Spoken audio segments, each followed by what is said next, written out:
नहमदुहु व नसल्ली अला रसूलिहिल करीम, अम्मा बाद, बिस्मिल्लाहिर रहमानिर रहीम। हज मुज़ाकरा ग्रुप 2026 की तरफ से मंजिल हज के दूसरे पड़ाव को लेकर हम एक मरतबा फिर आपकी खिदमत में हाजिर हुए हैं। पिछले पड़ाव में हमने हज की ज़हनी और रूहानी तैयारी के बारे में जानने की कोशिश की। इस सबक में हम ये कोशिश करेंगे कि हम हज की हिकमतों को समझ सकें कि हज बैतुल्लाह शरीफ के अंदर क्या हिकमतें हैं।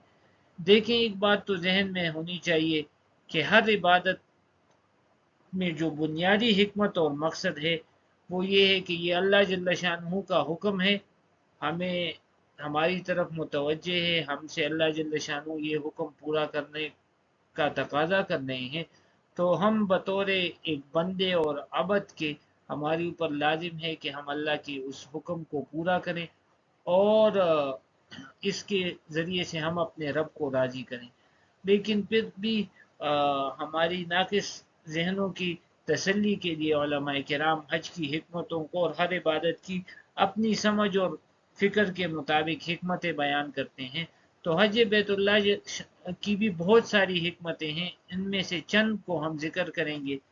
सबसे पहले तो ये बात जहन में हो कि बैतुल्लाह शरीफ अल्हम्दुलिल्लाह मुसलमानों का क़िबला है और इसकी ज़ियारत और तवाफ़ और वहाँ पर जाके नमाज अदा करना गोया हम अपने रब के दरबार में हाजिर होते हैं और अपनी हाज़िरी पेश करते हैं। इसके अलावा हम सब के इल्म में है कि जैसे पहले मैंने अर्ज़ किया कि जितनी भी इबादत हैं तो उन सब में मकसूद असली और सबसे बड़ा मकसद ये है कि हम अपने रब के सामने अपने अबद और बंदे होने का इजहार कर सकें। अल्लाह की जो नेमतें हैं, जो आसाइशें हमें मुहैया हैं, हम उस पर अपनी शुक्र का इजहार कर सकें।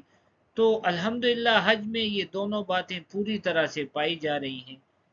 हम अपनी बंदगी का इजहार अपनी आजिज़ी और इनकिसारी के साथ करते हैं और उसकी वाज़ेह दलील हाजी की हालत पर हम गौर करें और ख़ुसूसन एहराम के वक्त पर अगर हम गौर करें तो कितनी इंतहाई आजिज़ी और तज़ल्ज़ुल अपने रब के सामने ज़ाहिर करना है और इसी की हर हरकत और सुकून से अपने रब के सामने वो अपनी आजिज़ी ज़ाहिर कर रहा होता है। इसके साथ साथ सफ़र हज में अगर हम गौर करें तो ये हमें अपनी असली सफ़र आखिरत के सफ़र का नमूना पेश करता है। जब हम देखते हैं हाजी साहब अपने घर से निकलते हैं तो अहबाब व अकारिब उनको रुखसत करते हैं, जैसे कि एक मुर्दे को और एक मैयत को जनाजे के वक्त कब्र तक और जनाजे तक और इन मौक़ों तक लोग उनको रुखसत करते हैं और इस तरह वो अपनी जहाज़ या जो भी सवारी है उसमें बैठकर फिर अकेले उस सफ़र पर रवाना होता है। तो गोया हज हमें अपनी असली मंजिल आखिरत की तरफ भी मुतवज्जे करता है। इसकी दूसरी अलामत आखिरत की तैयारी के तौर पर और आखिरत की याद के तौर पर उसका एहराम जो लिबास है वो हमें हर वक्त कब्र और उसकी के लिबास जो कफन की शक्ल में होता है याद दिलाता है, क्योंकि एहराम की दो सफ़ेद चादरें जो सिली हुई नहीं न जिसमें किसी किस्म की सिलाई नहीं है, तो वो गोया हमें अपने कफन की याद दिला रहा है। इसी तरह मीक़ात जिससे गुजरने से पहले हमने नियत करनी है, तो वो गोया हमें क़यामत की और मौत से पहले की वो एक मीक़ात और उसकी याद दहानी कर रहा है कि मौत से पहले पहले अपनी नीयतों को अपने अमाल को दुरुस्त कर लें। इसी तरह अराफात के मैदान में हज़ारों आदमियों का इज्तिमा और वहाँ की गर्मी, वहाँ की शिद्दत, वो गोया रोज़े महशर का नमूना है। इसी तरह हम जितने भी अफ़आल और आमाल हैं उन पर गौर करते जाएं तो हर एक में हमें अपने आखिरत का नमूना नज़र आता रहेगा। इसके अलावा हज में अल्लाह जल्ल शानुहू की वहदत, तौहीद उसका और अल्लाह जल्ल शानुहू के सामने उनके मखलूक़ात और उसके बंदों का उनके हर हुक्म के मानने का बिल्कुल वाज़ेह नज़ारा है।